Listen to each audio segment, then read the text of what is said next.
That is what you deserve. Those words still echo in my ears, a sound that refuses to fade. My name is Zenobia Washington. I am 59 years old, and this is the story I kept locked in silence for months, until the silence itself became unbearable. That night, at my son Orion's wedding reception, his new mother-in-law, Serafina, threw a bowl of piping hot gumbo directly into my face. I felt the searing heat pierce my skin, the spices burning my eyes, the thick broth dripping down my ivory silk blouse. But what burned me more than the soup was the smile, that calm, almost satisfied smile she wore as she looked at me with narrowed eyes, as if she had just done something she had been waiting to do for years. "That is what you deserve," she repeated with a firm voice, lifting her chin. The banquet hall fell silent. Every guest looked down at their plates. No one moved. No one said a word, except for my son Orion. My only child, the boy I raised alone after his father abandoned us, the man to whom I gave everything I had. He sat there at the head table, arms crossed, and said in a deep voice, "She's right, Mama." I felt the floor open up beneath my feet. I didn't scream. I didn't cry.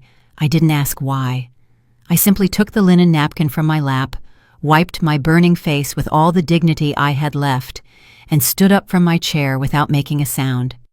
I walked toward the double doors with my back straight, even though, inside, every part of me was trembling.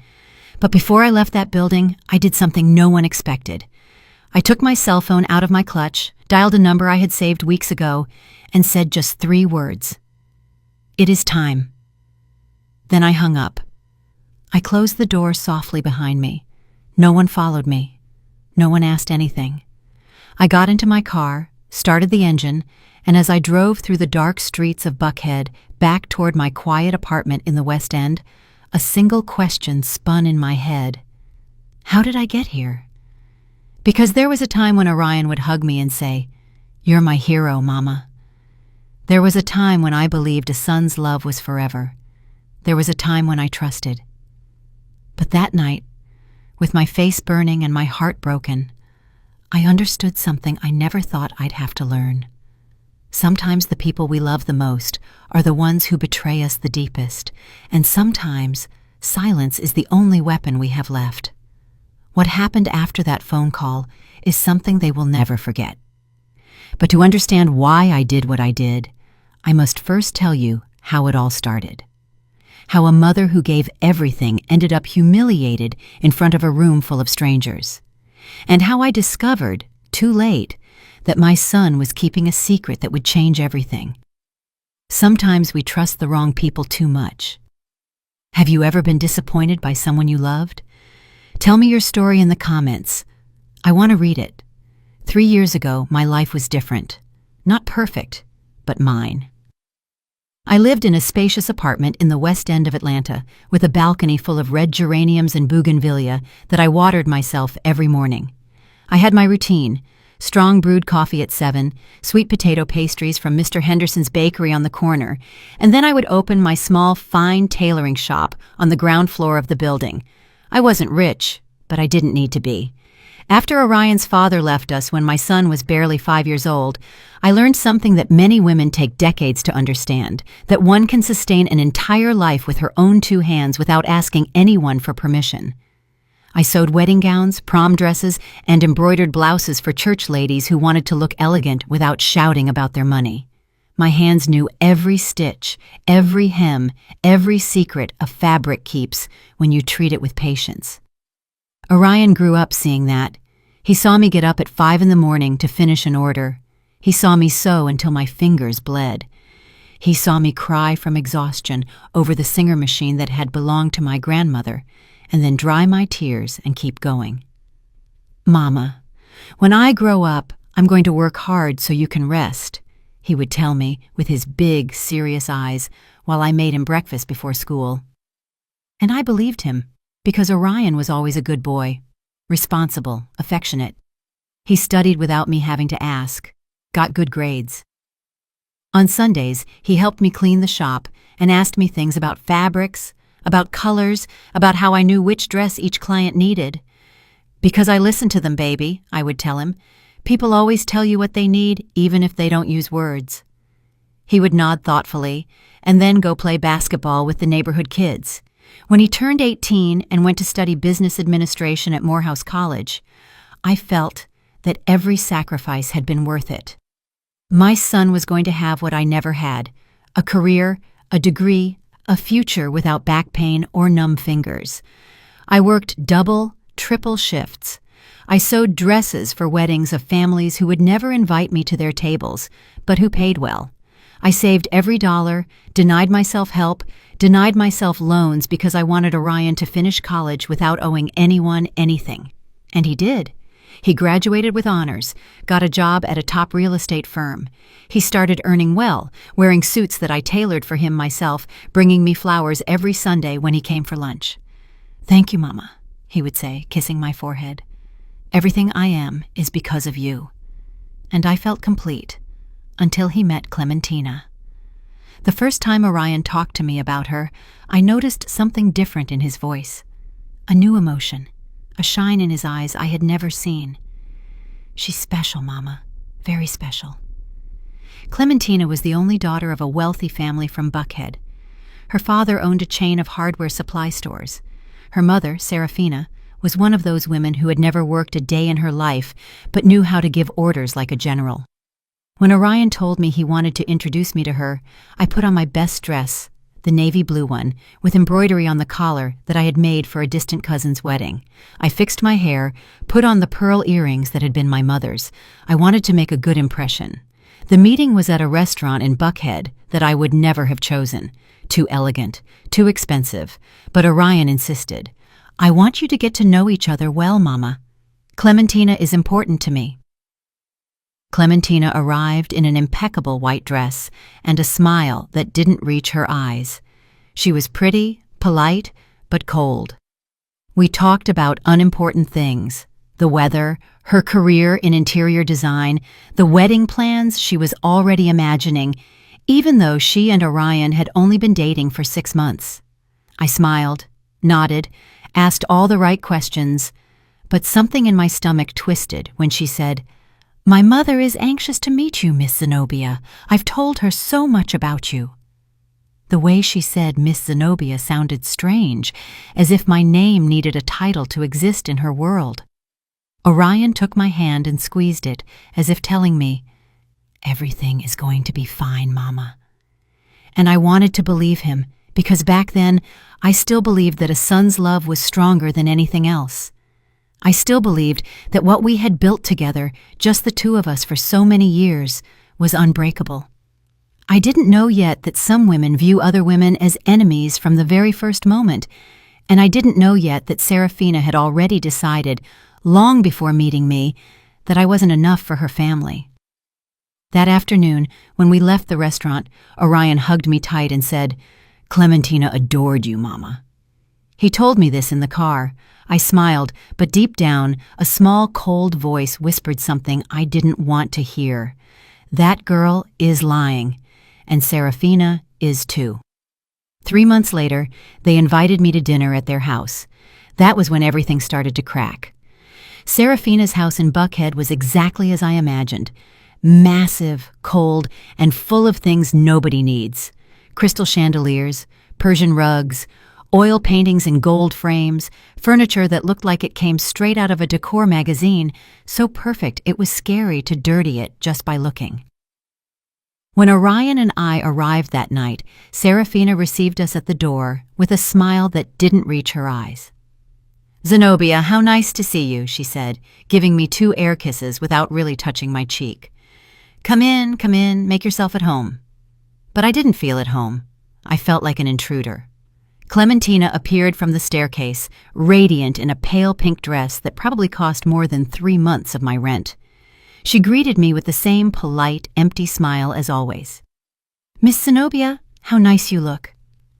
Again that Miss Zenobia, as if my name only existed with that prefix that made me feel old, foreign, from another world. Serafina's husband, Reginald, was a large man with a raspy voice who barely shook my hand before returning to his armchair in front of the television. He didn't say much all night, just grunted occasionally and drank scotch. Orion seemed happy, comfortable, as if that house were more his than our small apartment where he had grown up. That hurt me more than I wanted to admit. Dinner was served by a young housekeeper who went in and out of the kitchen without making a sound, eyes downcast. Serafina didn't even look at her when she asked for something. "More water, and bring the bread." I tried to smile at the girl when she served me. She gave me a quick, almost grateful look before disappearing again. The conversation during dinner was tense from the start.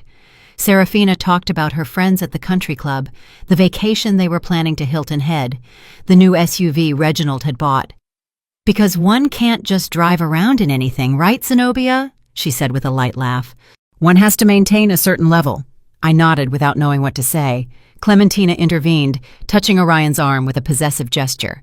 "Mama, I already told Orion that when we get married, he has to think about a bigger car.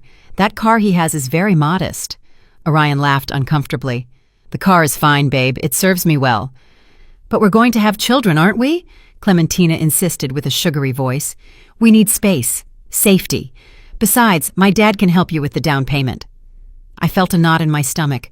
My son had bought that car with his own money. I had watched him work hard to get it, and now this girl was talking about it as if it were an embarrassment. "I think Orion knows what is best for him," I said with a calm but firm voice. Serafina stared at me for the first time all night. "Of course, Zenobia. Orion is a very smart young man. That's why I'm sure he'll make the right decisions for his future, for his new family." The way she said, "his new family," was like a silent slap, as if I no longer formed part of that future. Orion said nothing, just kept eating with his head down, and I understood something terrible in that moment. My son was letting them push me aside. Serafina kept talking. "Now about the wedding. Clementina and I are already looking at churches. The wedding will be at the cathedral, of course. It's where my parents got married, my grandparents, the whole family, and the reception at the St. Regis. Nothing too ostentatious, but elegant. Because things must be done properly, right?" I nodded, feeling my throat close up. No one had asked me anything. No one had included me in these plans. It was as if my son's wedding didn't belong to me. "And what do you think, Zenobia?" Serafina asked suddenly with that fake smile. "Do you like the idea?" "It sounds beautiful," I said, forcing a smile. "The important thing is that Orion and Clementina are happy." "Exactly," she said, raising her wine glass. "The important thing is that they are happy and that they start well, without burdens." Without burdens. The word hung in the air like poison. Clementina got up to go to the bathroom. Reginald fell asleep in his armchair, and Serafina took that moment to lean toward me, her voice low but clear. "Zenobia, you seem like a reasonable woman, so I'm going to be direct with you. Orion is a good boy, but he's accustomed to a certain life, a simple life, and that's fine. But now he is going to be part of our family, and our family has expectations." "Expectations?" I repeated, feeling the heat rise up my neck. "Yes, expectations. Clementina needs stability, a husband who can provide, and Orion needs to focus on his future, not on the past." Her eyes bored into me. "The past?" I whispered. "Don't misunderstand me, Zenobia. I know you've done a lot for your son. That is admirable. But now it is time for him to fly alone, without strings, without emotional dependencies." I felt as if she had stabbed a knife into my chest. "I have never been a burden to my son," I said, my voice trembling but firm. "Of course not," she said, smiling. "But now Orion has other priorities, and I am sure that you, as a good mother, will know how to step aside when necessary." I couldn't respond because, at that moment, Clementina returned from the bathroom. Orion started smiling again as if nothing had happened, and the housekeeper brought dessert. Crème brûlée. I didn't taste a bite. When dinner ended, Serafina gave me a small box. "A little detail, Zenobia, so you think of us." Inside was a fine china teacup, white with gold rims. Elegant, expensive, cold. "Thank you," I said, without looking her in the eyes. In the car, on the way back to my apartment, Orion was quiet. So was I. Finally, when we arrived in front of my building, he broke the silence. "Did you like Serafina, Mama?" I looked at him, searching his eyes for the boy he used to be, the boy who hugged me and called me his hero. But that boy wasn't there anymore. "She seems like a strong woman," I said, choosing my words carefully. "Yes," he replied, smiling. "She's incredible. She and Clementina are very close. It's nice to see that." "And us?" I wanted to scream. "We aren't close anymore?" But I said nothing. I just got out of the car, said goodbye with a kiss on the cheek, and walked up the stairs to my empty apartment. That night, while I brewed coffee in my old pot and looked out the window at the city lights, I held the cup Serafina had given me. It was beautiful, perfect. But when I brought it to my lips, I couldn't drink the coffee I had just poured, because that cup wasn't a gift. It was a message. "You don't belong in our world." I left it on the table, untouched, and went back to grabbing my old stoneware mug, the one I had used every morning for years. That one was mine. That one knew the taste of my life. And as I drank my coffee in silence, a question began to grow inside me like a dark weed.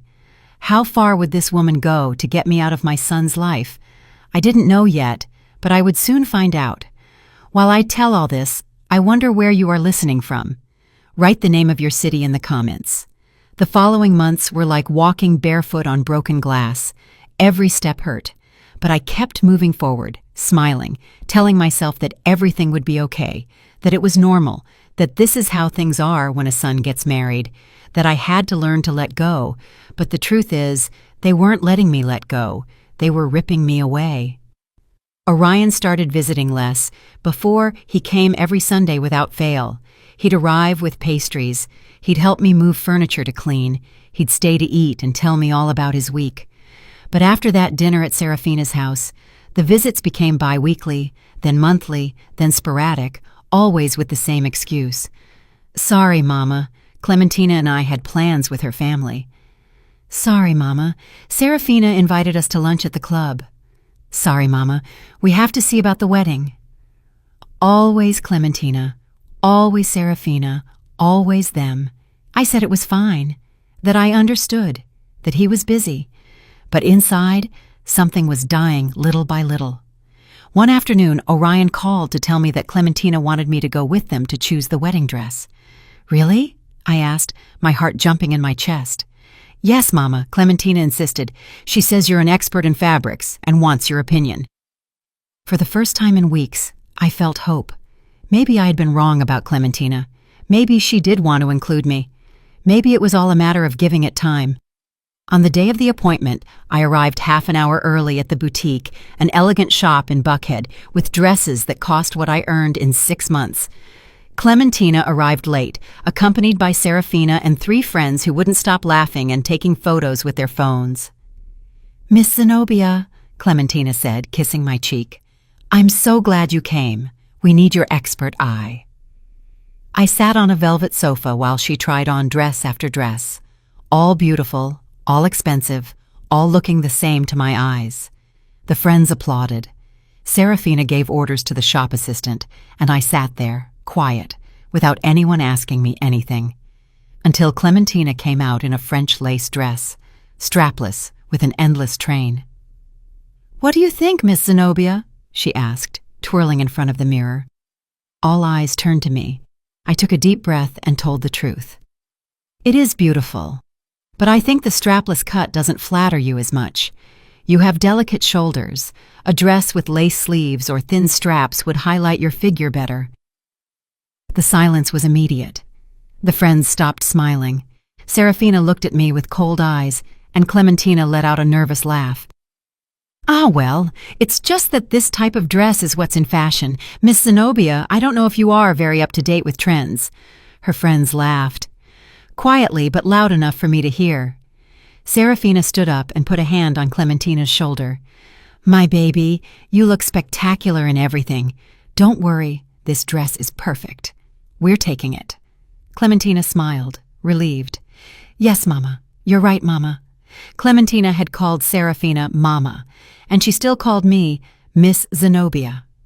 I stayed seated on that invisible velvet sofa while they kept talking about veils, headpieces, and designer shoes. No one asked me anything again. When we left the boutique, Orion was waiting for us outside. Clementina ran to him and showed him photos of the dress. "Isn't it true I'm going to look precious, love?" "You're going to be the most beautiful bride in the world," he said, kissing her. I hung back, clutching my purse, feeling like a shadow. Orion finally saw me. "How did it go, Mama? Did you like the dress?" "It's lovely," I said, forcing a smile. "Thank you for coming. I know this is important to Clementina and to you," I wanted to shout. "It's not important to you that I'm here." But I just nodded. "Of course, baby. That's what I'm here for." Serafina approached, took Orion by the arm, and said in a soft voice, "Orion, will you join us for lunch? We have to talk about the final wedding details." "Of course, Serafina." "Mama is coming too, right?" Clementina asked, looking at me with that polite, empty smile. Before I could answer, Serafina said, "Oh no, my dear. Surely Zenobia is tired. Besides, we are going to talk about very specific organizational things. We don't want to bore her." Orion said nothing. He didn't defend me, didn't insist, didn't say, "My mother is coming with us." He just said goodbye with a kiss on the cheek and left with them. I stood on the sidewalk watching them walk away, and for the first time I cried in public. Not much, just a few quick tears that I wiped with the back of my hand before anyone saw me. I took the bus back to my apartment. I didn't want to spend money on an Uber. When I got home, I made coffee in my stoneware mug, the same one as always, the one that knew the taste of my life. The china cup Serafina had given me was still on the table, untouched, gathering dust. I looked at it for a long time, and something inside me whispered, "This isn't going to get better. It's only going to get worse." But I didn't want to listen because I still believed that a son's love was stronger than any external influence. I still believed that Orion was going to wake up, that he was going to realize, that he was going to go back to being the boy who hugged me and called me his hero. So I kept going. I kept smiling when they excluded me. I kept saying, "It's okay," when everything was wrong. I kept swallowing the pain so as not to be a problem, so as not to be a burden, so as not to fulfill the prophecy Serafina had planted in my son's mind. "Your mother is going to suffocate you if you don't distance yourself." 2 weeks later, Orion invited me to dinner. Just the two of us, like before. I was so excited I arrived half an hour early at the restaurant. I had dressed with care. I wore a burgundy dress that I had sewn myself, with discreet embroidery on the collar. I wanted my son to feel proud of me, but when he arrived, he wasn't alone. Clementina was with him. "Sorry, Mama. Clementina wanted to join us. I hope you don't mind." "Of course not," I lied. Throughout dinner, Clementina talked non-stop about the wedding, about the honeymoon they were planning in Bora Bora, about the condo her father was going to give them as a wedding gift. "It's in Buckhead, Miss Zenobia. 3 bedrooms, 2 full baths, and a terrace with an incredible view. My dad says it's important to start well." Orion looked happy. I just smiled. And when the check came, Orion took out his wallet and said something that split my heart in two. "Mama, can you lend me $2,000? I spent a lot this month on wedding stuff, and I'm a little tight." $2,000. I didn't have $2,000 extra dollars. I barely had enough to pay my rent and the shop expenses, but I took out the money I had saved for the electricity bill and emergencies, and I gave it to him. "Of course, son, don't worry." "Thanks, Mama. I'll pay you back next month." He never paid me back, and I never asked him for it, because in that moment I understood something terrible. I was no longer his mother. I was his bank, his safety net, his plan B. But I was no longer the most important person in his life.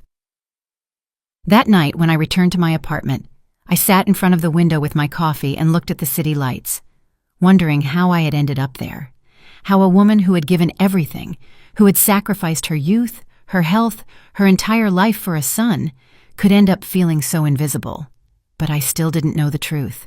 I still didn't know that everything that had happened up to that moment was just the beginning, that Serafina had a plan, and that my son, my Orion, my only child, was already part of it. The wedding approached like an inevitable storm, and I kept pretending everything was fine. Orion went weeks without calling me. When he did, the conversations were brief, distracted, filled with uncomfortable silences. "How are you, Mama?" "Fine, son. And you?" "Fine, fine. Busy with preparations, you imagine." "Well, I gotta go. Clementina is calling me." Click. And I was left with the phone in my hand, feeling like something inside me emptied a little more each time.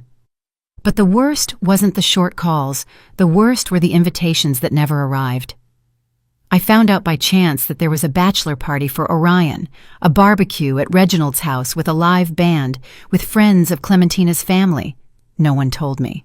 There was also a rehearsal dinner at an extremely expensive Italian restaurant with the godparents, with close family.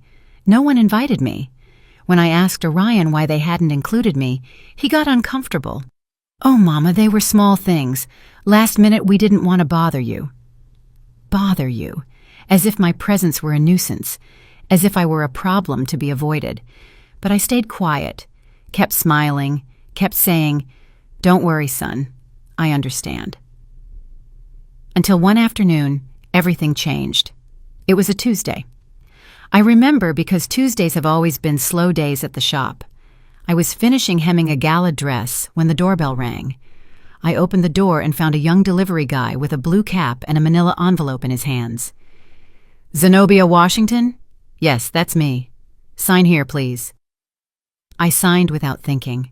The boy gave me the envelope and left. I closed the door and looked at the package. It had no return address, just my name handwritten in black ink. Something in my stomach twisted. I sat in the shop chair with trembling hands and opened the envelope. Inside were photographs. Many photographs. At first I didn't understand what I was seeing. They were images of Orion, my son, in different places.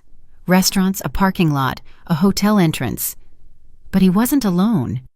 He was with a woman, and that woman wasn't Clementina, it was Serafina. I felt the floor move beneath my feet. The first photo showed Orion and Serafina leaving a restaurant. He had his hand on the small of her back. She was laughing with her head thrown back. The second photo was in a parking lot. Orion was opening the car door for her. Their faces were very close, too close. The third photo knocked the air out of my lungs. It was at the entrance of a hotel, the St. Regis. Orion and Serafina entering together. He had a hand around her waist. She was looking at him with a smile I had never seen on her.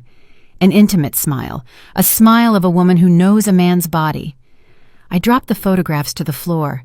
My hands were shaking so much I couldn't hold them. My heart was beating so hard I felt it was going to burst. No, this cannot be real. I picked up the photos with clumsy fingers. I looked at them again and again, looking for some logical explanation. Maybe it was a business lunch. Maybe Serafina needed help with something. Maybe... But there were more photos. Orion kissing Serafina's cheek, too close to her lips. Serafina adjusting Orion's tie with her hands on his chest. Both of them entering an apartment, an address I didn't know. And the last photo, the one that made me let out a moan I didn't know I had inside. Orion and Serafina on a balcony at night. He was hugging her from behind. She had her eyes closed, leaning against his chest, like two lovers who have shared something forbidden. I got up from the chair, stumbling. I ran to the bathroom and vomited. I threw up everything I had inside until only dry heaves remained and a bitter taste in my mouth. I stayed there kneeling in front of the toilet, crying uncontrollably. My son, my only son. The boy I raised alone. The boy to whom I gave everything. The boy who called me his hero. He was having an affair with his fiancée's mother, with a woman 20 years his senior, with a woman who had humiliated me time and time again, and suddenly everything made sense. That's why Serafina hated me so much. That's why she had wanted me out of Orion's life from the beginning. It wasn't because I was poor or simple or from another world. It was because I was her rival, the true mother, the one who knew Orion from before, the one who could see what she had made of him. And that's why Orion had abandoned me. Not for Clementina, for Serafina, for that woman who had seduced him, manipulated him, turned him into her toy. I stayed on the bathroom floor for who knows how long, crying, shaking, feeling everything I thought I knew about my life crumble. When I finally managed to get up, I washed my face with cold water and returned to the shop. The photographs were still there, scattered on the chair. I picked them up one by one with hands that no longer trembled because the shock was giving way to something else. Something cold, something hard, something I didn't know existed inside me. I put the photos back in the envelope and sat in front of my sewing machine, looking at the black thread hanging from the needle. I thought about all the times Serafina had humiliated me.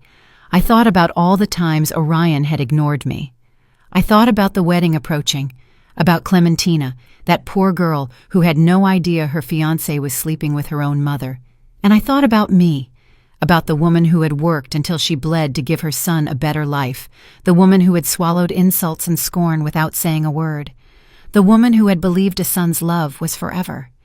That woman was dead, and in her place stood someone new, someone who was no longer going to stay silent. I took my phone and dialed a number I had saved months ago when a client had told me about a private investigator who had helped her discover her husband's infidelity. "Good afternoon. This is Zenobia Washington. I need your services." The voice on the other end was professional, neutral. "Tell me how I can help you, Ms. Washington." "I need more information, more proof, dates, places, everything you can get on two people, their names, Orion Washington and Serafina Vance." There was a pause. "Any relationship between them?" "Yes," I said, with a voice that no longer trembled. "He is my son, and she is his fiancée's mother." Another longer pause. "I understand. And what do you plan to do with the information, Ms. Washington?" I looked out the shop window. The city lights were starting to turn on. The sky was dyed orange and violet. "I don't know yet," I said, "but when I know, I want to be prepared. I'll email you my quote. And Ms. Washington, yes, some truths hurt more than the lie. Are you sure you want to know?" I closed my eyes. I thought of my son, of the boy he had been, of the man he had become, and I said something I never thought I would say. It no longer matters what hurts. I need the truth.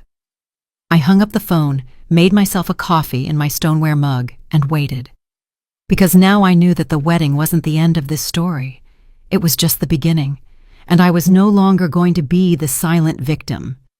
I was going to be the woman who knew, the woman who waited, the woman who, at the right moment, would make a single phone call and everything would crumble. Have you also kept a painful secret? Have you discovered something that changed everything you thought you knew? Tell me in the comments. The private investigator's name was Booker Hughes.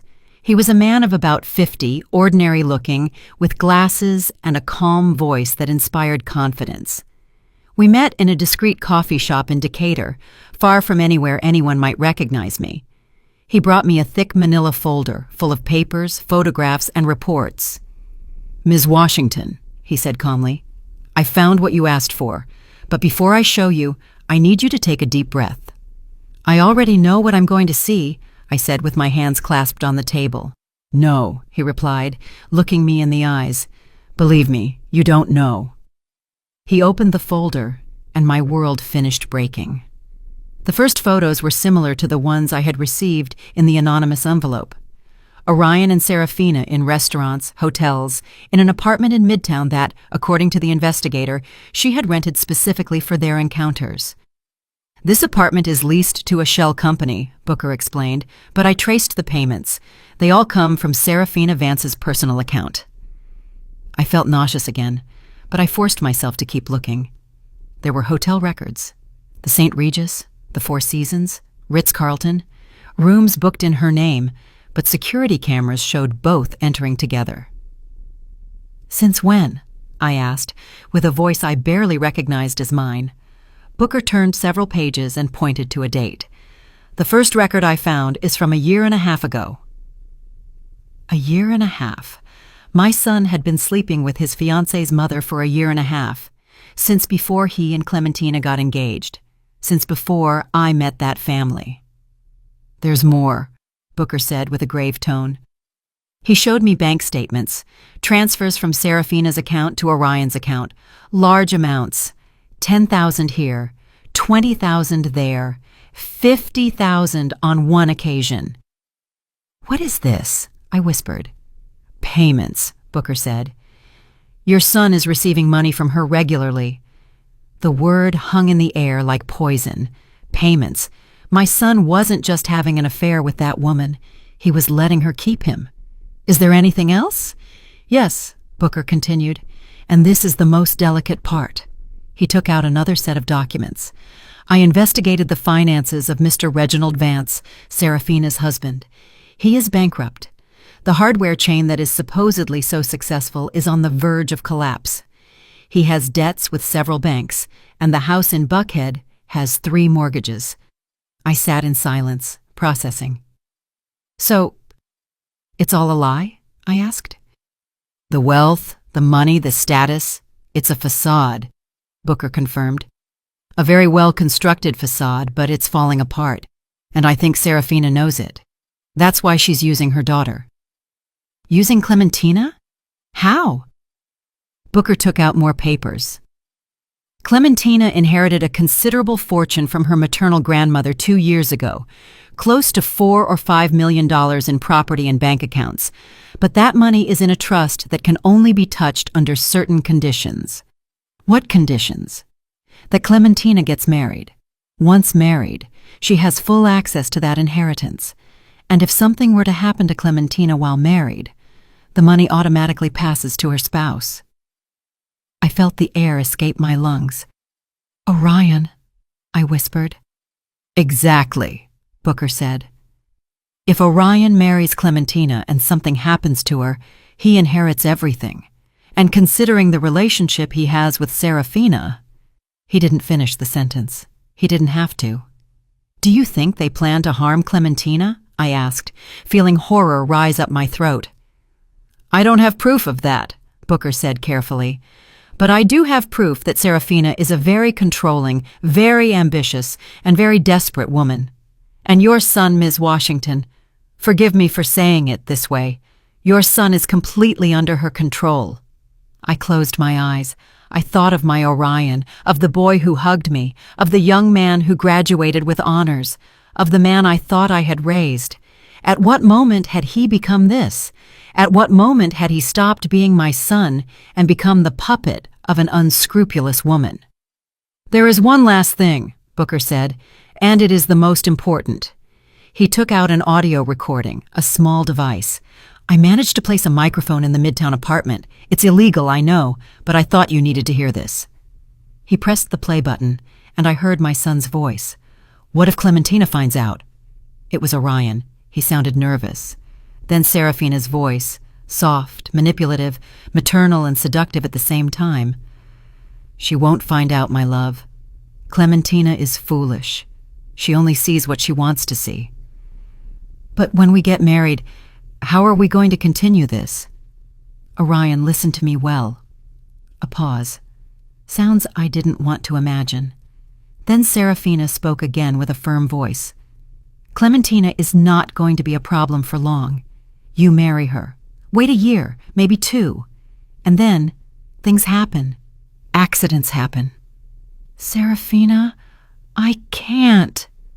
You can't what? You can't be happy? You can't have the future you deserve? Orion, I love you. I love you like Clementina never will. And when all this is over, we will be together, you and I, with all the money we need, without hiding. A silence. And then my son's voice, so low, I barely heard it. Okay, I'll do what you ask. Booker stopped the recording. I couldn't move. I couldn't breathe. I couldn't think. My son, my only son, the boy I raised with my own hands, the boy I taught about kindness, honesty, dignity. He was planning to marry an innocent girl to inherit her fortune, and he was letting a psychopathic woman put the idea in his head that Clementina had to disappear. "What are you going to do, Ms. Washington?" Booker asked softly. I looked at the photographs scattered on the table. I looked at the documents, the bank statements, the evidence of a conspiracy so twisted it seemed taken from a soap opera. But it was real, and it was my son. "I don't know," I whispered. "I don't know what I'm going to do." "You can go to the police," Booker suggested. "With this information, they can stop the wedding. They can investigate Serafina and Orion." "What would happen to my son?" I asked, tears falling down my cheeks. Booker didn't answer because we both knew the answer. Orion would go to jail for fraud, for conspiracy, maybe for attempted murder. If they managed to prove his intentions, my son would spend years in prison, and I would be the one who put him there. "Think about it," Booker said, "and when you decide what to do, call me. I'll be available." He gave me his card, paid for the coffee, and left. I stayed sitting in that coffee shop for hours with the folder in my hands, feeling everything that had been my life turning into ash. I thought about going to the police. I thought about talking to Clementina, warning her, saving her. I thought about confronting Orion, shouting at him, asking him how he could have become this. But I did none of that, because I needed something more than just justice. I needed Orion to see, to understand, to feel the weight of what he had done.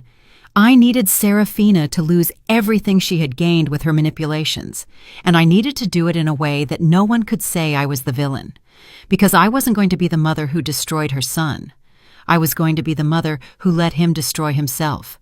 And then, when he was at the bottom, when he had lost everything, maybe, just maybe, he would remember who I was and what he had been before that woman poisoned him. I took the folder, put it in my purse, and left the coffee shop with my back straight and my head held high. The wedding was in 2 weeks, and I had a plan that started with a simple acceptance. I was going to go to that wedding, I was going to sit at that table, and when the exact moment arrived, I was going to make a single phone call, and everything would crumble. Because sometimes the best revenge isn't to attack, it's to let the truth do its work. The night of the wedding arrived like a storm everyone expected except me, because I knew that night wasn't going to be a celebration. It was going to be a revelation. I dressed carefully. I chose a simple navy blue dress I had sewn years ago. Nothing ostentatious, nothing that drew attention. I pulled my hair into a discreet bun. I put on my mother's pearl earrings. I wanted to look dignified because I knew this would be the last time Orion would see me as his mother. The ceremony was at the cathedral as Serafina had planned. A beautiful church full of white flowers and candles. There were more than 200 guests. Elegant people, moneyed people, people who looked at me sideways wondering who that simple woman sitting alone in the 5th row was, because they hadn't even given me a seat in the front rows. Clementina's family occupied the entire right side of the church, and on the left side, where the groom's family should be, there were only 3 of us, me, a distant aunt of Orion's who barely knew him, and a cousin who came more for the free food than for affection. That was all that was left of our family. When Orion walked to the altar, my heart skipped a beat. He looked handsome, elegant, mature, in a dark gray suit I knew he hadn't paid for, with his hair perfectly combed, with a nervous but happy smile. For a moment, just for a moment, I saw the boy he used to be again, and I almost regretted what I was about to do. Almost. But then I saw Serafina. She was sitting in the front row in a champagne-colored dress that screamed money, her hair perfectly styled, her jewels shining under the candlelight, and when Orion passed in front of her on his way to the altar, Serafina shot him a look I knew very well, a look of possession, a look that said, "You are mine." And Orion responded with a small, complicit, intimate smile just before standing at the altar to wait for his bride. I felt bile rise in my throat. Clementina walked in on her father's arm. She looked beautiful, innocent, radiant. The strapless dress she had chosen, despite my advice, fit her well. I had to admit it. Her face shone with happiness. She knew nothing. That poor girl had no idea she was walking toward her own trap. The ceremony was long. The priest spoke about love, fidelity, commitment. Every word was like a dagger in my chest, because I knew it was all a lie. When it came time for the vows, Orion took Clementina's hands and said firmly, "Clementina, I promise to love and respect you every day of my life. I promise to be your partner, your support, your refuge.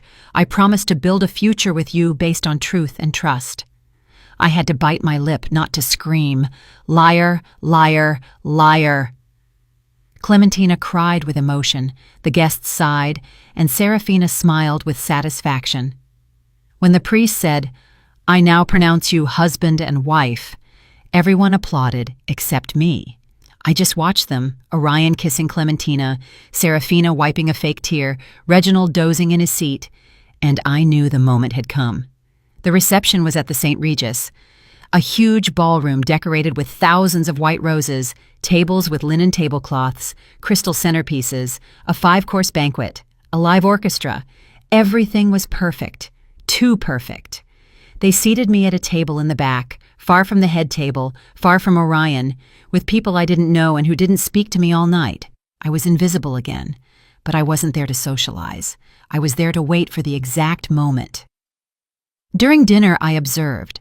I saw how Serafina controlled everything from her spot at the head table, how she gave discreet orders to the waiters, how she looked at Orion every time Clementina wasn't looking. And I saw how Orion returned those looks. It was disgusting. It was brazen. It was sick. When dinner ended, the dancing began, the newlyweds' waltz, the dance with the parents. Orion danced first with Clementina. Then it was his turn to dance with the groom's mother, with me. I got up from my table, walked toward the dance floor. Everyone was watching me. Orion extended his hand with a forced smile. "Mama." "Son," I replied, taking his hand.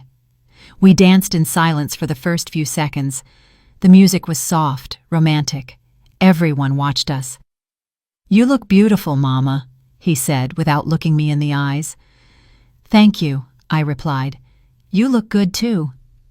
Another silence. "Are you happy?" I asked him.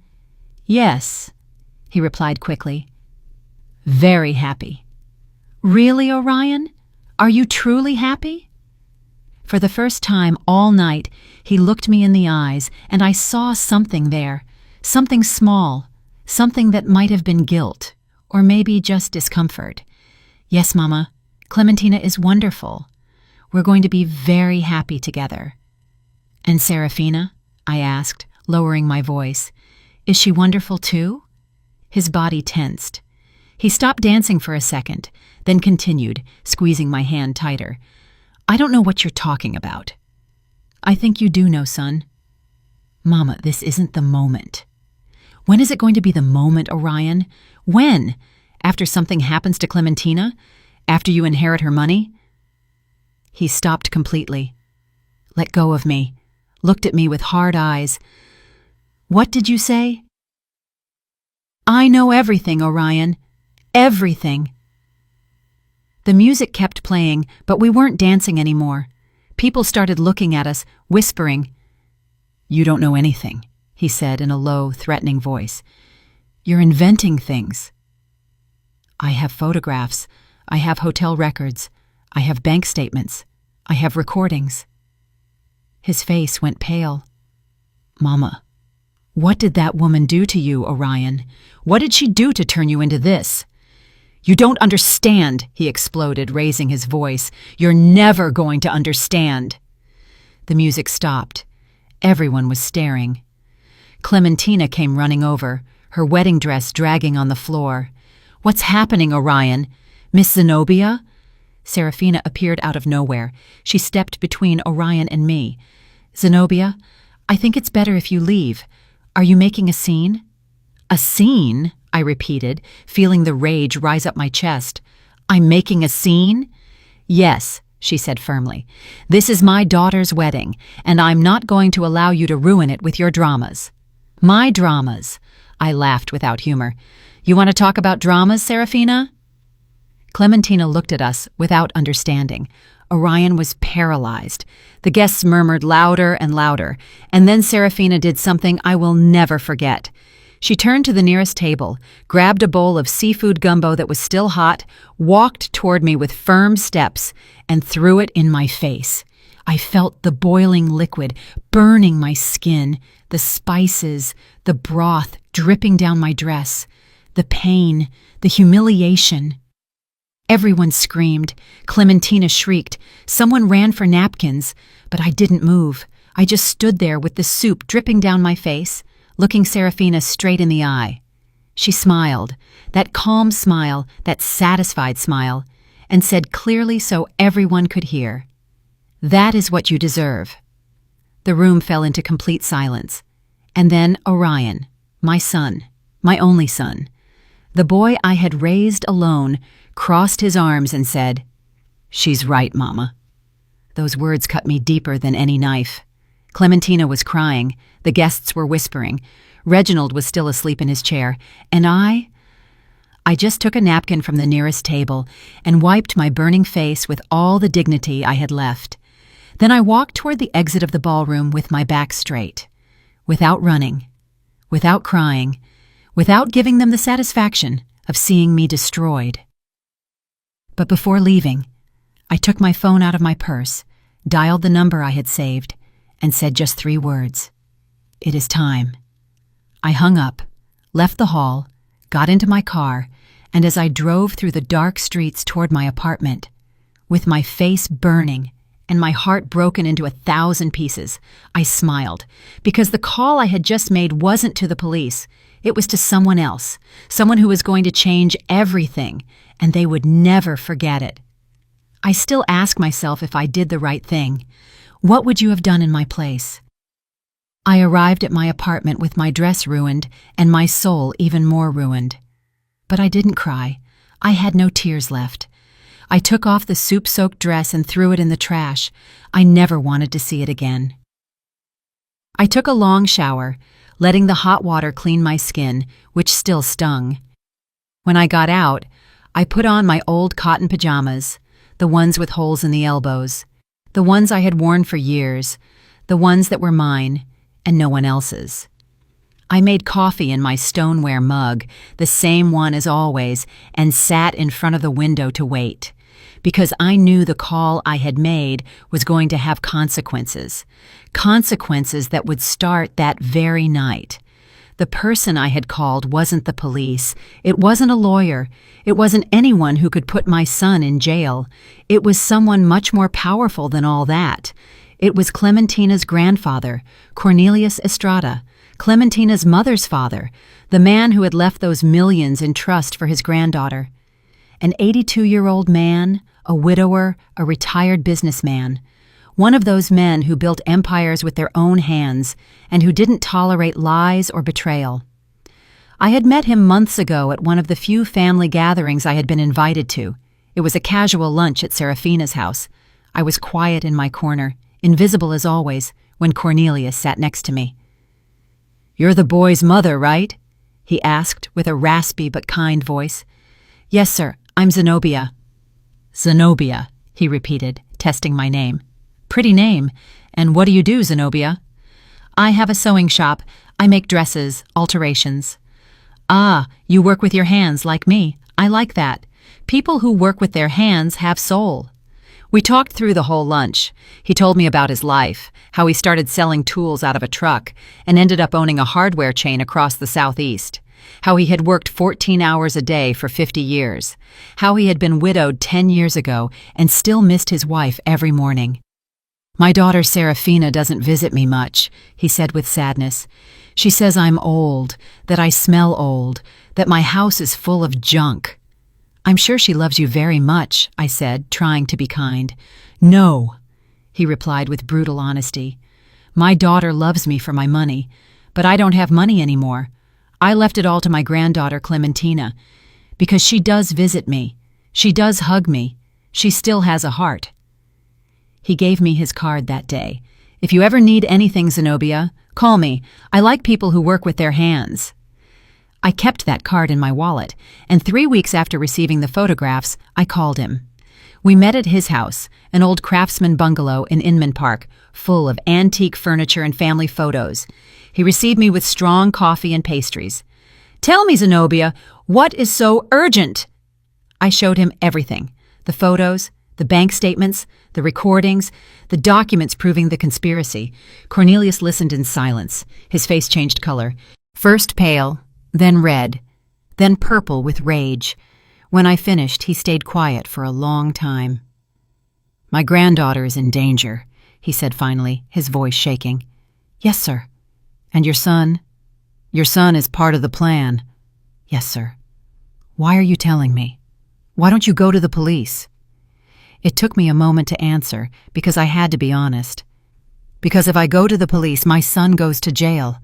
And as much as he has betrayed me, as much as he has become someone I don't recognize, he is still my son. I can't be the one to put him in prison. Cornelius nodded slowly. "But I can be," he said. "I just want Clementina to be safe," I replied. "And I want my son to understand what he has done, to see the consequences, to feel the weight of his decisions. And Serafina, I want her to pay for what she has done, for manipulating my son, for putting him on this path, for planning to harm an innocent girl." Cornelius took my hand in his, old hands, full of spots and wrinkles, but still strong. "Zenobia, you are a wise and brave woman. I am going to help you, but I need you to promise me something. Anything. Zenobia, when everything explodes, and believe me, it is going to explode, you are going to suffer. Your son is going to hate you. People are going to talk. You are going to be alone." "I am already alone," I said calmly. "No," he replied. "You still have hope. But when this ends, that hope is going to die. Are you prepared for that?" I thought of Orion, of the boy he had been, of the man he had become. And I said, "Yes, I am prepared." Cornelius nodded. "Then this is what we are going to do. You are going to go to that wedding.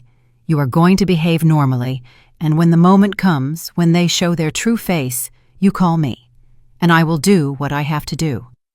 "What are you going to do?" "First, I am going to get Clementina out of that house that same night. I have lawyers, I have doctors. I am going to prove my daughter is incapable of caring for her own daughter. I am going to get a protection order. And the money, the trust, will be frozen immediately. Neither Clementina nor anyone else will touch that money until a judge decides what to do. And believe me, with the proof we have, the judge will decide in my favor." "And Orion?" Cornelius looked at me with sadness. "Your son won't go to jail because technically he hasn't committed a crime yet. He is just a fool who let himself be manipulated by an unscrupulous woman. But he is going to lose everything: the marriage, the money, the family, the reputation. He is going to be left with nothing." "Good," I said firmly. "That is exactly what he deserves." And that was how we arrived at this moment. Me sitting in my apartment, drinking coffee, waiting. At 11 p.m., my phone rang. It was Cornelius. "It is done, Zenobia." "What happened?" "I arrived at the St. Regis with my lawyers and 2 police cars. I told Clementina I needed to speak with her urgently. When she saw the photographs, when she heard the recordings, she fainted. We had to take her to the hospital." "My God, is she okay?" "Physically, she is fine, but emotionally, that girl is destroyed." "I'm so sorry. It's not your fault, Zenobia. It is my daughter's fault, and that boy's fault." "What happened with Orion and Serafina?" Orion tried to explain, tried to say it was all a lie, but when he saw the proof, he fell silent. He stood there in his groom's suit, surrounded by guests who were whispering and pointing at him without saying anything. And Serafina, that woman. Cornelius's voice filled with contempt. That woman tried to deny everything, said the photos were edited, the recordings were fake, that it was a conspiracy against her. Did they believe her? Of course not. The scandal was monumental. Guests went running. The hotel staff didn't know what to do. And Reginald, that useless man, slept through the whole drama. And now? Now Clementina is under my custody. We are going to annul the marriage. It was the same night, so legally, it's as if it never existed. The trust is frozen, and I filed a complaint against Serafina for fraud, extortion, and conspiracy to commit murder. Is she going to jail? God willing, yes.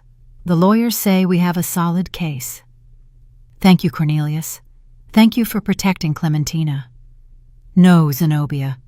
Thank you for warning me in time. You saved my granddaughter's life. There was a silence. And your son? Cornelius asked. Do you want to know about him? I closed my eyes, breathed deep. Tell me. He left the hotel at 2 a.m, alone, without anyone. The guests looked at him with scorn. No one defended him. No one helped him. He left in his car, and I don't know where he went. I understand. Zenobia, your son lost everything tonight. How do you feel? How did I feel? Empty, sad, relieved, guilty, avenged, all at the same time. I feel at peace, I said finally, because I did the right thing.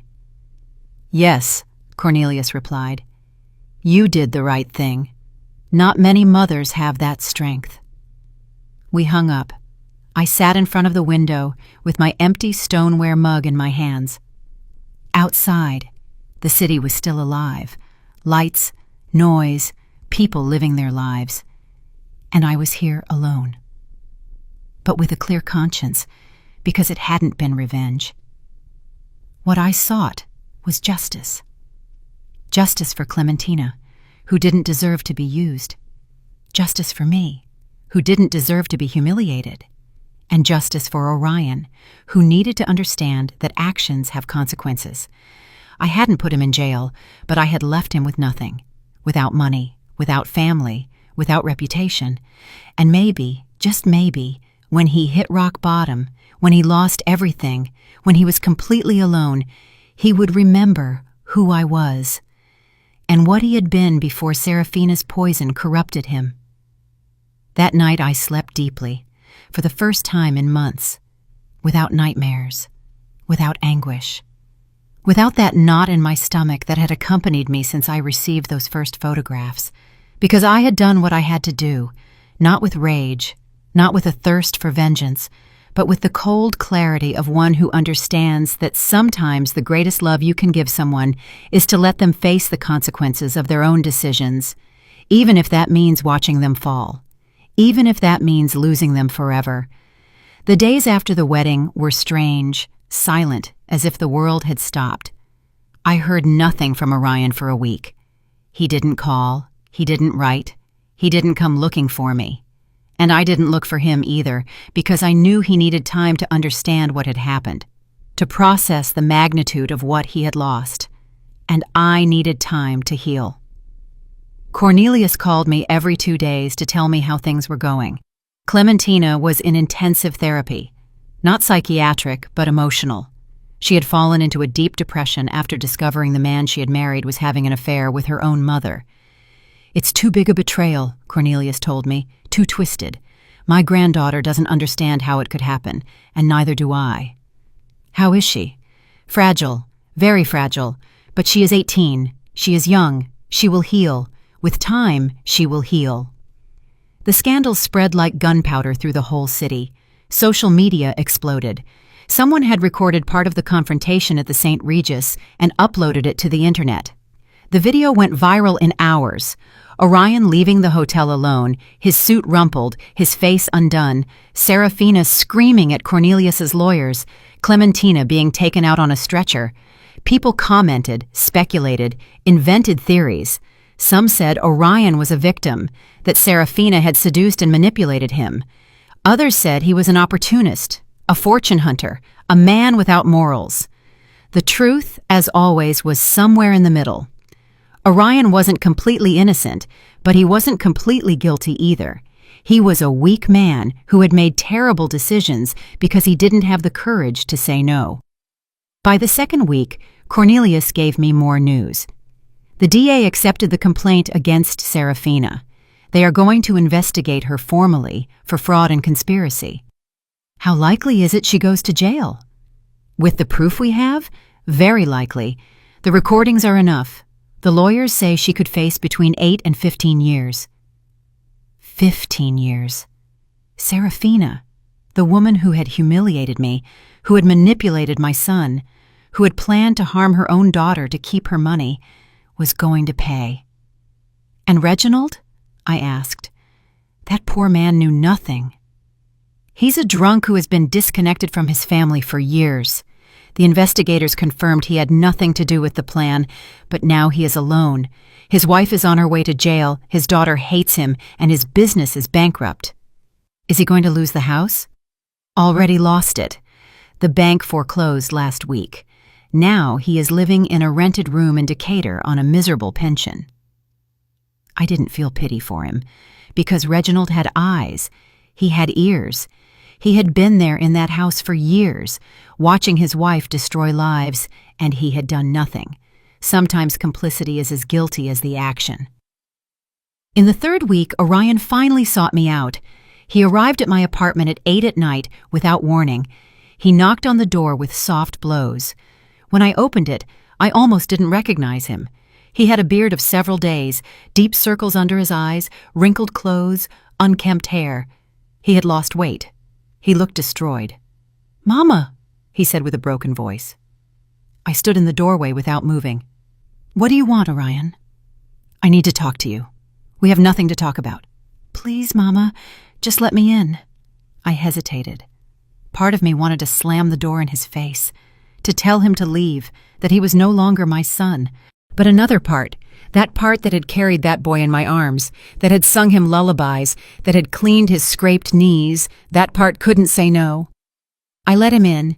He sat on the chair in the shop, the same chair where I had received the first photographs, where everything had started to break. "Do you want coffee?" I asked out of pure habit. "No, thanks." I sat across from him, waited. Orion took a long time to speak. When he finally did, his voice was barely a whisper. "I'm sorry, Mama."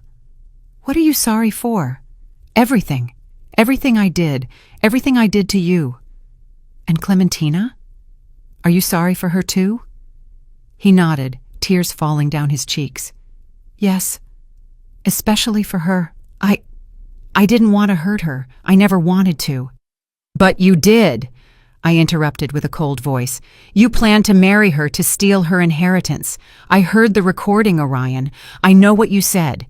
It wasn't me talking. It was Serafina." "Are you going to blame Serafina for your decisions?" "She manipulated me, Mama. She made me believe that I was worth nothing without her, that you had raised me to be mediocre, that I deserved more." Every word was like a dagger. "And you believed her?" "Yes," he whispered. "I believed her." "Why, Orion? Why did you believe her and not me?" "Because she gave me what you never could." "Money, right?" "Well, yes, but not only that. She gave me attention. She made me feel important. She made me feel like I was special." "I made you feel special too." "No, Mama, you made me feel guilty." I stared at him. "Every time I came to visit you, I saw your small apartment, your old clothes, your tired hands, and I felt guilty for having more than you. Serafina never made me feel guilty. Serafina told me I deserved everything I had." I stayed silent, processing his words, and I understood something terrible. My son hadn't left me out of malice.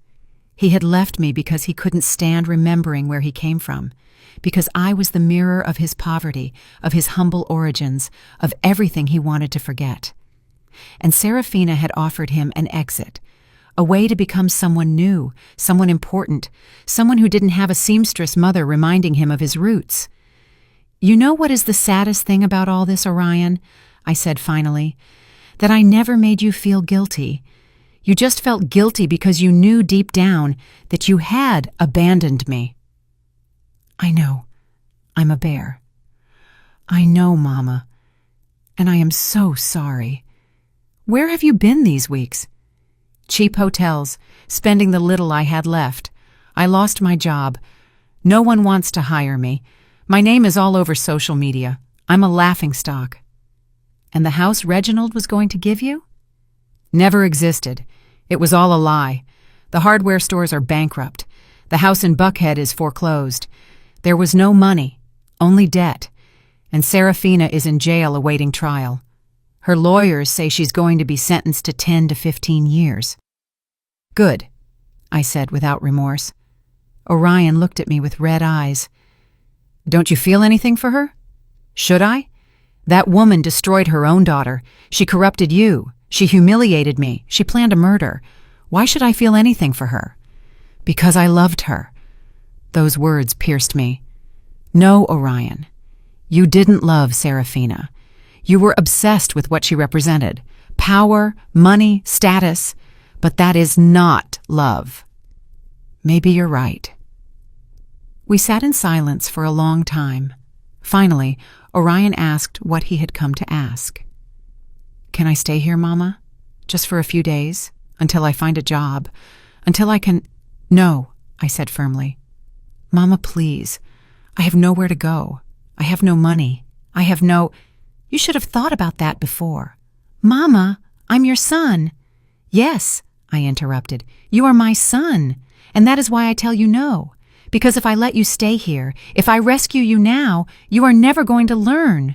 You are never going to understand the weight of your decisions. Then what do you want me to do? Sleep on the street? I want you to do what I did when your father abandoned us. I want you to get up, work, rebuild your life with your own hands, without shortcuts, without manipulations, without depending on anyone other than yourself. I can't, Mama. I'm not as strong as you. Then learn to be. Orion stood up from the chair. He looked at me with a mix of pain, rage, and desperation. Someday, you're going to forgive me, Mama. Someday you're going to— Maybe, I interrupted. But that day is not today, nor tomorrow, nor next month. Maybe in years, or maybe never. That depends on you, on who you decide to be from now on. And if you change, and if you become someone better, then maybe, just maybe, we can talk again. But not as mother and son, but as two people who once knew each other and need to learn to know each other again. Orion nodded, crying. He walked to the door, opened it, and before leaving, turned one last time. I love you, Mama. I know, I replied, but love without respect means nothing. He left. I closed the door and stood there, listening to his footsteps fade down the hallway. I didn't cry because there was nothing to cry about.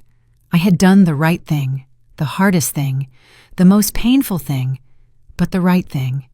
That night, while I drank coffee in my stoneware mug and looked out the window, I thought about everything that had happened, about how Serafina, that woman who believed herself so powerful, so smart, so superior, had ended up alone in a cell, about how Reginald, who had hidden behind alcohol for years, had lost everything he once had, about how Orion, who had sought wealth and status at any cost, had ended up with nothing, no money, no family, no dignity, and about how I, the humble woman, the seamstress, the mother no one respected, was still here, with my small apartment, with my shop, with my tired hands, with my stoneware mug, but with something they never had: peace. Because life always collects its debts, not with violence, not with vengeance, but with time, with patience, with the silent justice that arrives when you least expect it. Serafina had called me crazy once. Years later, I knew she was alone in that cell, looking at blank walls without visitors, without love, without anything. And I wondered if in that moment, in that terrible void, she finally understood what she had lost. Not the money, not the status, but her humanity, her soul, everything that makes a life worth living. And Orion, my poor Orion. Maybe someday he would understand that true wealth is not in what you have. It is in who you are, in how you treat people, in the dignity with which you face your mistakes. But that day hadn't arrived yet, and I couldn't wait for it, because my life, my precious life, kept moving forward, with or without him. 2 years have passed since that night. 2 years since I saw my son leave my apartment without a dime in his pocket and without a place to go. 2 years since I decided that the greatest love I could give him was to let him face the consequences of his own decisions. And in these 2 years, I have learned things I never thought I would have to learn. I have learned that silence can be more powerful than 1,000 words, that dignity is not negotiated, that forgiveness does not mean forgetting, and that sometimes letting go of someone you love is the bravest act you can do.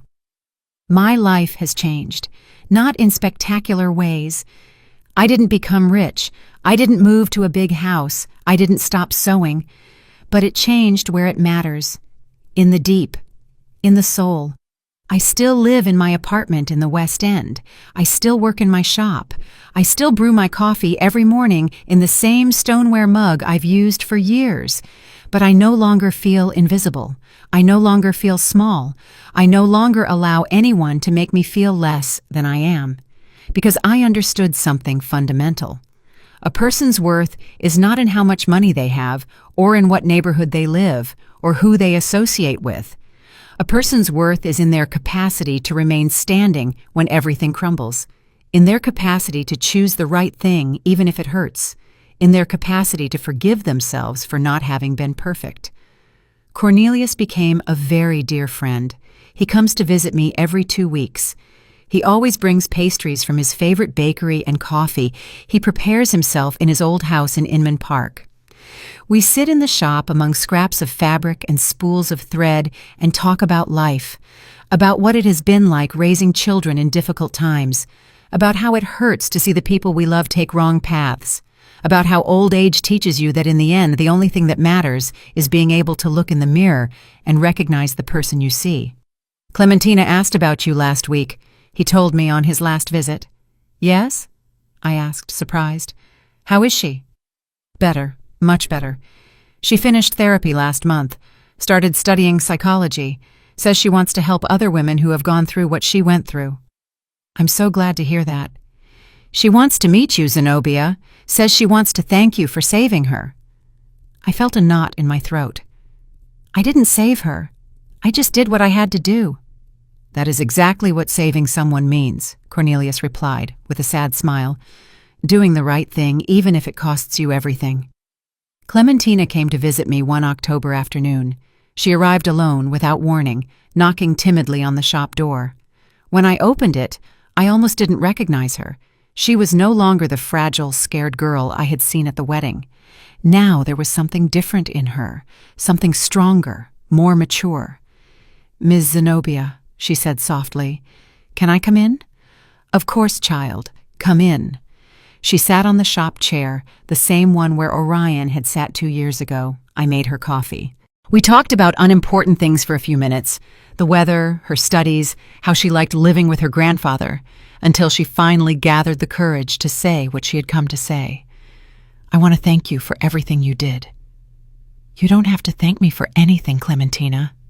Yes, I do, she insisted with tears in her eyes. You saved my life. Literally, if you hadn't called my grandfather, if you hadn't done something, I did it because it was right, because you are a good girl who didn't deserve what they were doing to you. My mother, her voice broke, my own mother planned. I know, child, I know. Clementina cried for a long time. I sat beside her and stroked her hair, as I would have done with a daughter. Because in a way, in that moment, she needed a mother. A real mother, not the one she had had, but the one she deserved to have. How did you get over it? She asked me when she calmed down. How did you manage to keep going after everything that happened with Orion? I breathed deep. It wasn't easy. There were nights I wanted to call him, rescue him, tell him everything was fine and he could come home. But I knew if I did, he would never learn. He would never change. And has he changed? I don't know, I admitted. 6 months ago, he wrote me a letter. He told me he got a job in a factory, that he's living in a small room in Norcross, that he's going to therapy, that he's trying to be better. Did you reply? No, not yet. Why? Because I need to be sure he is changing for him, not for me. I need to know he is doing the internal work he has to do, and that takes time. Clementina nodded thoughtfully. I'm doing that work too. In therapy, I learned I can't blame myself for what my mom did, that it wasn't my responsibility to detect something was wrong, that I was just a girl who trusted the wrong people. Exactly, I said, taking her hand. And now you are a woman who is learning to trust again, but in the right people, starting with yourself. Clementina stayed all afternoon. She helped me sew the hem of a wedding dress. She told me about her plans to someday open a support center for women victims of abuse. And when she left, she hugged me tight and whispered in my ear, "Thank you for being the mother my own mother never was."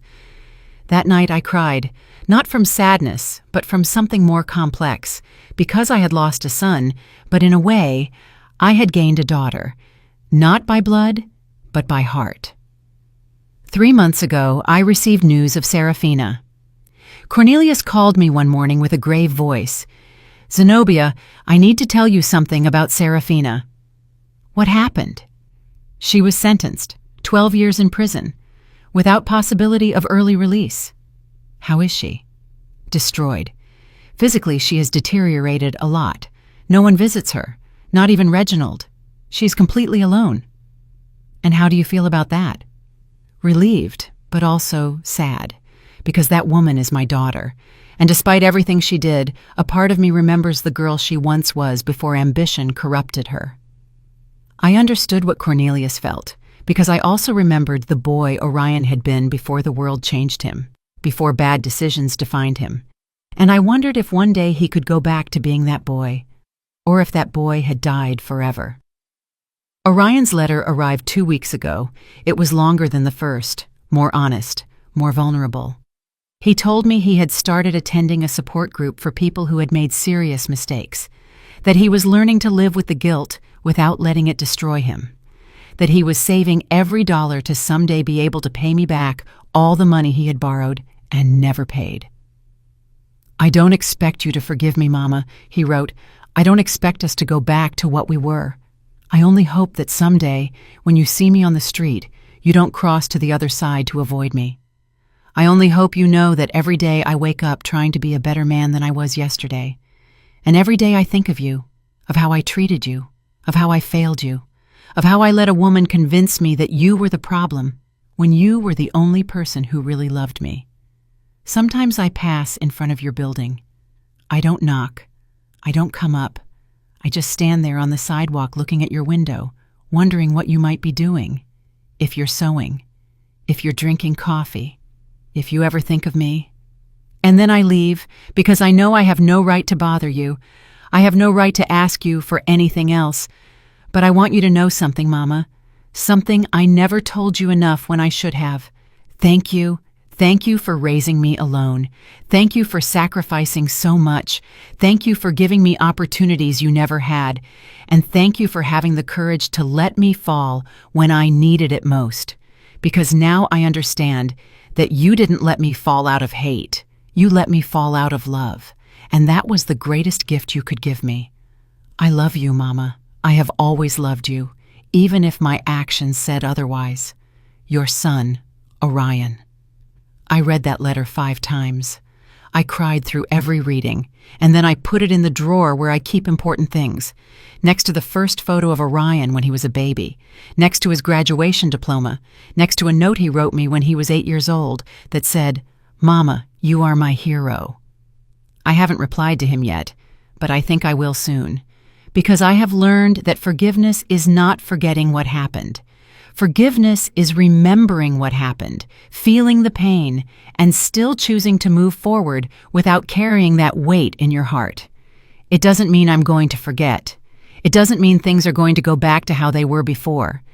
But it means I am ready to build something new, something different, a relationship based not on what we were, but on what we can be. Last night I had a dream. I dreamed I was sitting in my shop sewing when they knocked on the door. I opened it, and it was Orion. But not the Orion of now, nor the Orion who betrayed me. It was the boy, my boy, with his big eyes and his innocent smile. "Mama," he told me, "I lost my way, but I think I found it again." And I hugged him and cried and said, "Welcome home, my son."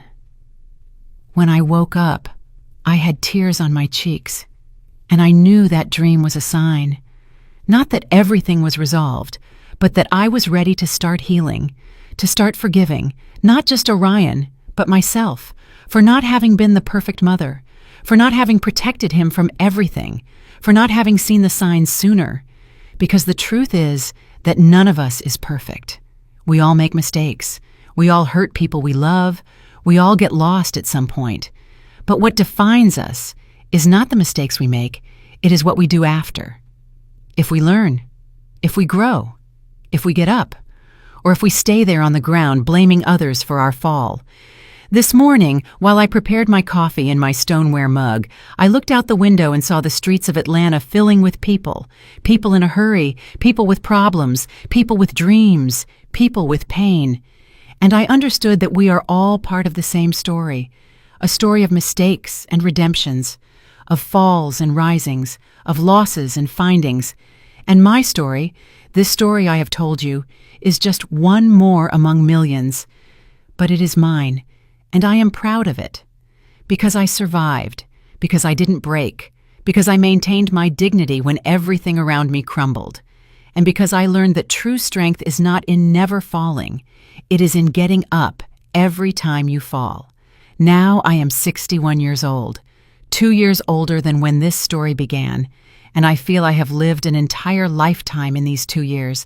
I keep sewing wedding dresses for girls who dream of eternal love, and every time I sew, I think of Clementina, in her strapless dress, in how that day she thought she was starting the best stage of her life, and I pray that someday, when she is ready, she finds a real love, a love that sees her, that respects her, that values her, not for her money, not for her last name, but for who she is. And I pray for Orion, because despite everything, he is still my son. And a mother never stops praying for her children, even if they have hurt her, even if they have betrayed her, even if they have made her cry until she ran out of tears. A mother's love has no limits, but now I know it shouldn't have conditions that allow abuse either. Love must be firm, honest, brave. Love must tell the truth even if it hurts. It must set limits even if it costs. It must let go even if it wants to hold on. Because only then, with that difficult and brave love, can we help the people we love to become the best they can be. If my story helps a single woman open her eyes, if it helps a single mother understand that loving doesn't mean permitting, if it helps a single person choose dignity over comfort, then it will all have been worth it. Every tear, every pain, every sleepless night, every difficult decision, everything. Because this story isn't just mine. It belongs to all the women who have been humiliated and have chosen to stand up, to all the mothers who have had to let go of their children to save them, to all the people who have faced betrayals and chosen forgiveness without forgetting. This story is for you who are listening to me, for you who maybe are going through something similar, for you who don't know if you're going to be able to survive the pain you feel today. I want you to know something. Yes, you can. You are going to be able to, because you are stronger than you think, because you have more courage than you imagine, and because pain, however terrible it may be, doesn't last forever. Time cures everything. It doesn't erase it, but it cures it. And one day, maybe months or years later, you are going to wake up and you are going to realize that breathing doesn't hurt as much anymore, that thinking about what happened doesn't destroy you anymore, that you can remember without bleeding. And that day, you are going to understand that you survived, that you won, not because you destroyed the one who hurt you, but because you didn't let them destroy you. I close this story with the same stoneware mug in my hands, the one that has accompanied me for years, the one that knows the taste of my coffee on difficult mornings, the one that has held tears and hopes, the one that has never failed me. Because in the end, the simplest things are the ones that remain, the humblest are the strongest, and the most ignored are the most valuable, like me, like you, like all the women who have been underestimated and have proven they are made of steel. Thank you for listening until the end. Thank you for allowing me to share my story with you. And remember, life always collects its debts, not with vengeance, but with truth, with time, with silent justice, and in the end, always, always good triumphs. Maybe not in the way we expected, maybe not when we expected, but it triumphs. Because the universe has a memory, and no one escapes the consequences of their own actions. Did you like the story, and which city are you listening from? Let's meet in the comments. If you liked the story, you can support me by sending a super thanks so I can keep bringing more stories like this. Thank you so much for your sweet support. I'm looking forward to your comments on the story. On the screen, you can see 2 new life stories that I highly recommend. There's so much more on my channel. Don't forget to subscribe. See you in the next life story with love and respect.